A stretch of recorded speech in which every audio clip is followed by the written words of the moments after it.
Ready, start.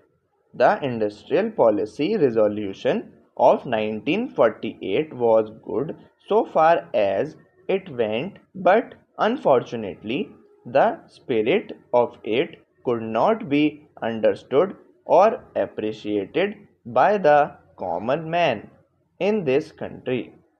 So, a new orientation of this policy was given, and the Honorable Prime Minister, after his return from China, publicly declared that the future policy of the country, or rather the future pattern of society, will be the socialist pattern. That was further emphasized by the resolution passed at the Avdi session of the Congress and later reiterated by Sri Devar, President of the Indian National Congress. I am very glad to say that the spirit of it has been caught by the nation today. If I may say so, the nation has been taken up the challenge for securing the socialist pattern of society.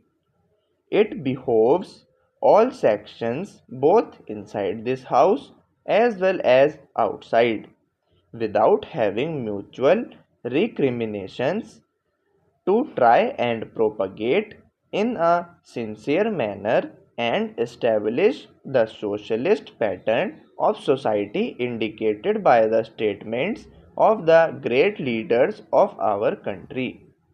It may be relevant and pertinent if I refer to a few sentences from the memorandum presented on the 4th June 1939 by our Prime Minister, who was the chairman of the All India Planning Committee, which came into existence with when there was provisional autonomy in the provinces.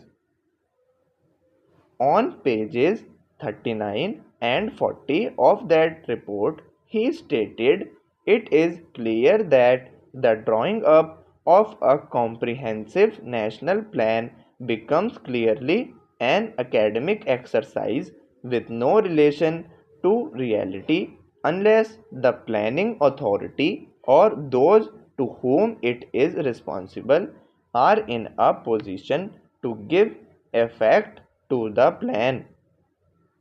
If this authority is powerless or circumscribed or restricted and has limited activities, it cannot plan. An essential prerequisite for planning is thus complete freedom and independence for the country and removal of all outside control. This implies that the country possesses in itself full sovereign authority to take any measures, adopt any policies, and form any relations with other countries as may seem best to its governing authority in the interests of the country and its people. National independence is thus an indispensable preliminary for taking all the steps that might be found necessary for carrying out the 5-year plan in all its various aspects throughout the whole country. At the present moment, it is clear that not only have we in India no national independence, but we are hedged in and obstructed by numerous restrictions, limitations, safeguards, and reservations, which block the path to planning and progress. Our plan for national development must therefore be drawn up for a free and independent India. Thanks to the sacrifices made by millions of our countrymen and countrywomen under the leadership of the father of the nation, Mahatma Gandhi, we have today secured complete sovereign political independence at a time when the nations of the world were engaged in the bitterest struggle using all the weapons of destruction.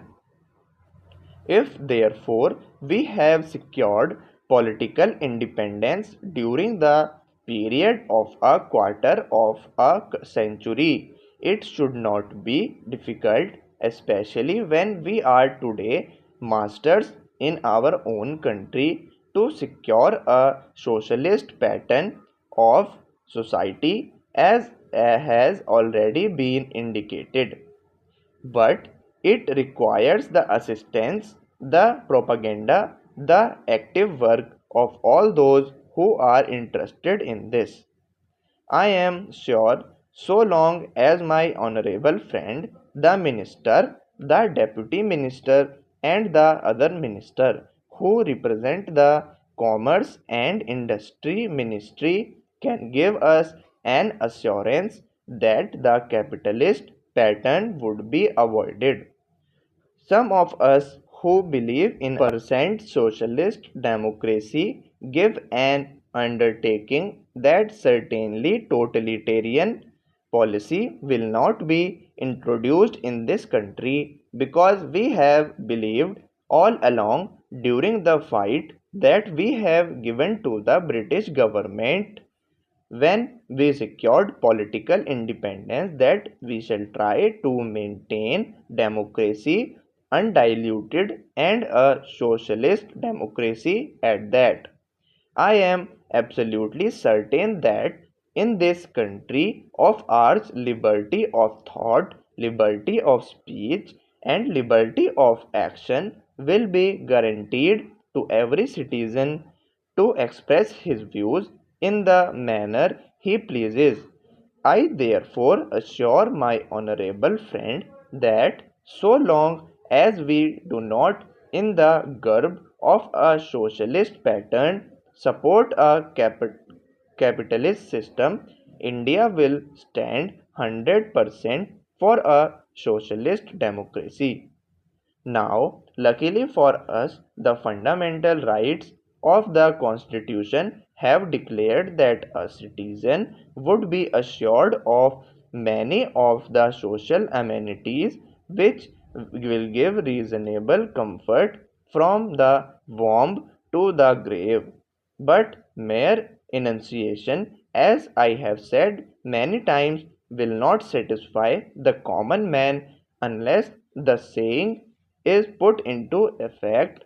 I am absolutely certain, therefore, that so long as there is a determination on the part of our countrymen, we will be in a position to secure a socialist pattern of society. It is not even possible to draw up a plan on any other